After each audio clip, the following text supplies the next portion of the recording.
Airtel తాజాగా స్టార్లింక్తో ఒప్పందం కుదుర్చుకుంది. అది తెలియగానే అర్జెంటుగా జియో వాడు కూడా మార్చేసుకున్నాడు.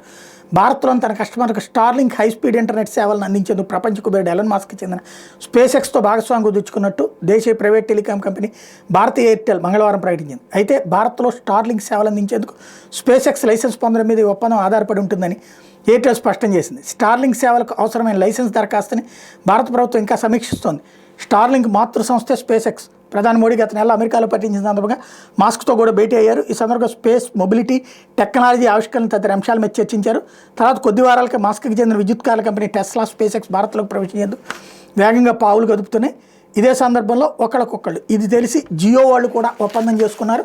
జియో స్టార్లింక్ కాబట్టి ఖచ్చితంగా స్టార్లింక్ నేను ఎప్పటి నుంచో నా వీడియోలు ఫాలో అయ్యే వాళ్ళకి చెప్తూ వస్తున్నాను.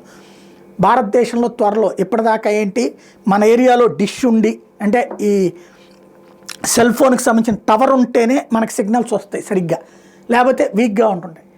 అసలు టవర్లు ఎక్కడా లేని చోట్ల అడవుల్లోనో సముద్రంలోనో లేకపోతే ఈవెన్ మన ఏరియాలో కూడా కొంత డ్రై ఏరియాకి పోతే సెల్ ఫోన్ సిగ్నల్స్ రావు, ఇబ్బంది పడుతూ ఉంటుంటాం.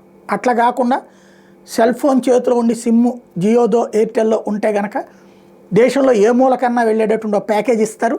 ఆ ప్యాకేజీని ఓకే చేసుకుంటే మనకి ఎక్కడైనా ఈ సేవలు అందే సదుపాయం వస్తుంది.